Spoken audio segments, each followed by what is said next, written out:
Shalom, saudaraku yang Tuhan Yesus kasihi.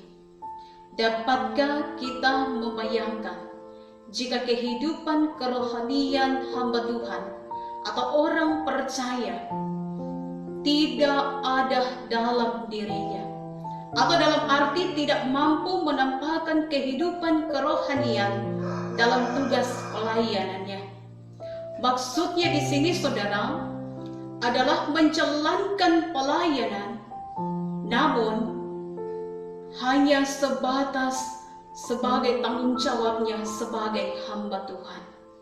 Tapi untuk hidup kudus, mengetahui pengajaran Alkitab dengan benar dan melakukannya, tidak dilakukannya sebagai hamba yang seharusnya dapat dijadikan sebagai contoh dan teladan dalam kata dan perbuatan. Saudaraku yang Tuhan Yesus kasihi, firman Tuhan di kesempatan ini hendak memperlihatkan bagaimana seorang hamba Tuhan yang bernama Ezra menunjukkan kesetiaan pada firman Tuhan sebagai dasar pelayanannya dan tekadnya yang bulat untuk mempelajari, melakukan, dan mengajar. Tekad Ezra bukan hanya mempelajari firman Tuhan bagi pertumbuhan rohaninya, tetapi ia berusaha menghidupi firman Tuhan yang dipelajarinya itu. Bahkan berusaha mengajarkannya kepada umat Allah. Kesetiaan Ezra kepada firman Tuhan menjadikan Ezra mengerti rencana Tuhan dalam hidupnya. Tujuannya hanya satu, saudara, yaitu supaya bangsa Israel hidup dalam ketaatan pada firman Tuhan, sehingga umat mengalami pertumbuhan rohani. Bagi seorang hamba Tuhan, sudah menjadi satu kewajiban untuk meneliti dan merenungkan firman Tuhan. Hari-harinya adalah hari-hari untuk menggali kebenaran-kebenaran firman Tuhan itu, sehingga ia mampu memberikan pengajaran yang benar sesuai kehendak Tuhan. Sebab jikalau ia salah dalam meneliti firman Tuhan, maka salah pula pengajarannya. Sebaliknya, jika ia meneliti kebenaran firman itu dengan benar, maka benar pula kehidupan jemaat.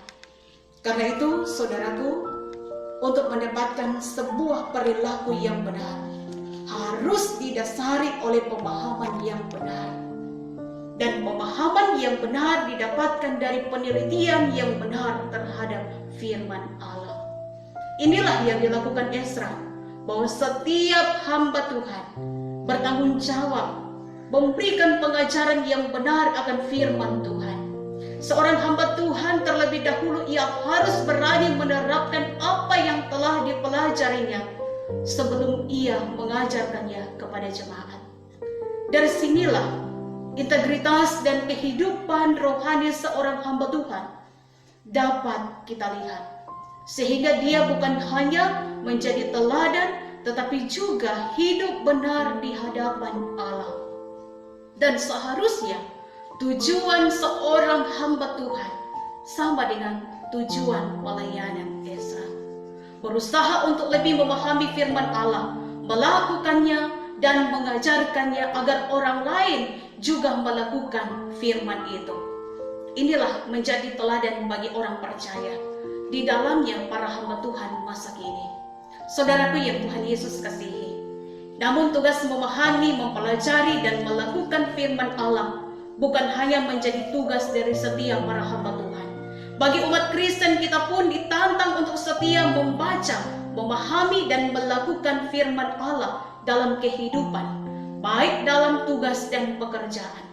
Melalui kebenaran firman Tuhan ini, mengajar saya dan saudara untuk meneladani Ezra. Biarlah kita menjadi umat Tuhan yang berkomitmen untuk mencintai firman Tuhan dan melakukannya. Ingat, saudaraku, kunci keberhasilan dalam pelayanan adalah tangan Tuhan yang melindungi kita. Kita hanya umat Allah yang berusaha mengerjakan panggilan kita dengan penuh tanggung jawab. Dengan demikian, kehidupan rohani atau spiritualitas kita sebagai hamba Tuhan tidak diragukan lagi dalam kita melayani Tuhan, Sang Juru Selamat. Tuhan Yesus memberkati. Salam sehat.